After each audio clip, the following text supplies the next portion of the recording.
Stranger things season 1 की story start होती है हॉकिंस लैब से, जहां एक साइंटिस्ट अपनी जान बचाकर भाग रहा है। वो डरा हुआ है क्योंकि उसने कुछ ऐसा देख लिया है जो किसी बड़े थ्रेट की तरफ इशारा कर रहा है। तभी एक मॉन्स्टर उस साइंटिस्ट को मार देता है। इसके बाद स्टोरी शिफ्ट होती है इंडियाना के छोटे से टाउन हॉकिंस में, जहां एक घर के बेसमेंट में विल, माइक, लुकस और डस्टिन डंजन्स एंड ड्रैगन्स खेल रहे हैं।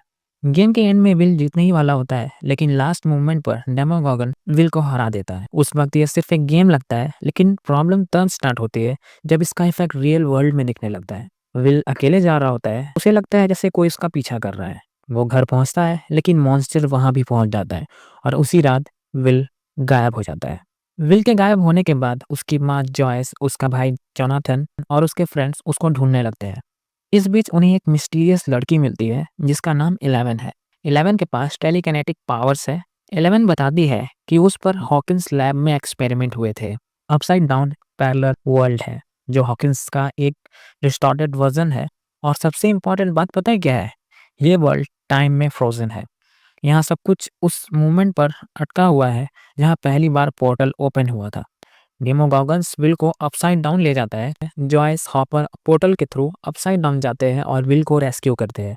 दूसरी तरफ माइक, लूकस, डस्टिन, जोनाथन और नैन्सी स्टीव के साथ मिलकर डेमोगॉगन से फाइट करते हैं। 11 मॉन्स्टर को डिस्ट्रॉय तो कर देती है, पर खुद गायब हो जाती है। End off season 1। सीजन 2 में हमको पता चलता है कि 11 अभी भी जिंदा है और हॉपर के साथ सीक्रेटली रह रही है और अपनी माँ को ढूंढने निकलती है। लेकिन उसे पता चलता है कि हॉकिंस के एक्सपेरिमेंट की वजह से उसकी माँ मेंटली अनस्टेबल है। यहाँ 11 काली से मिलती है, जो उसकी तरह एक एक्सपेरिमेंट का पार्ट थी। काली 11 को सिखाती है कि अपने गुस्से और पेन को पावर में कैसे यूज करते हैं।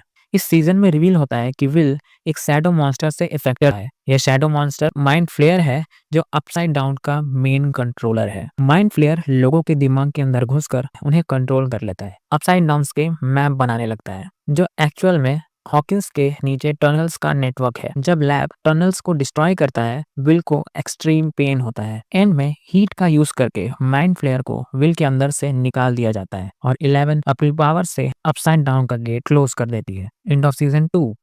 सीजन 3 में हॉकिंस में स्टारकोट मॉल ओपन होता है। ऊपर से ये एक नॉर्मल मॉल लगता है, बट अंदर से ये एक सीक्रेट रशियन बेस है। रशियंस पोर्टल को दोबारा ओपन करना चाहते हैं।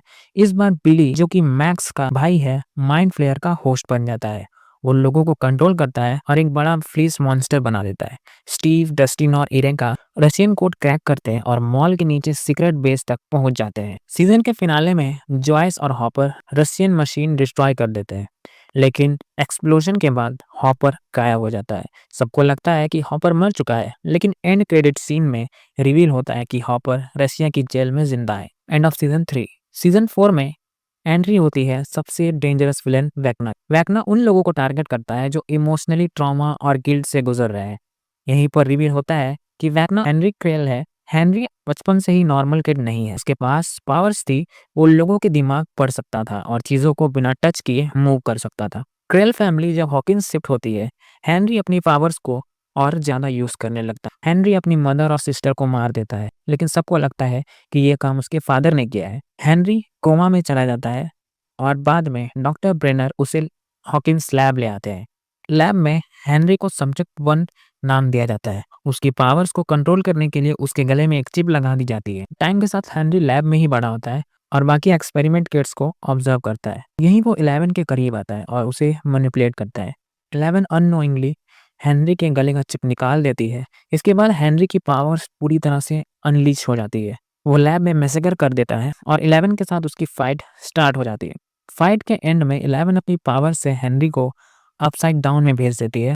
अपसाइड डाउन का एनवायरनमेंट उसकी बॉडी और माइंड दोनों को डिस्ट्रॉय कर देता है और धीरे धीरे हेनरी बन जाता है वेक्ना। सीजन 4 में मैक्स वेक्ना का मेन टारगेट बन जाती है, क्योंकि बिली की डेथ का गिल्ट उसको अंदर से तोड़ रहा होता है।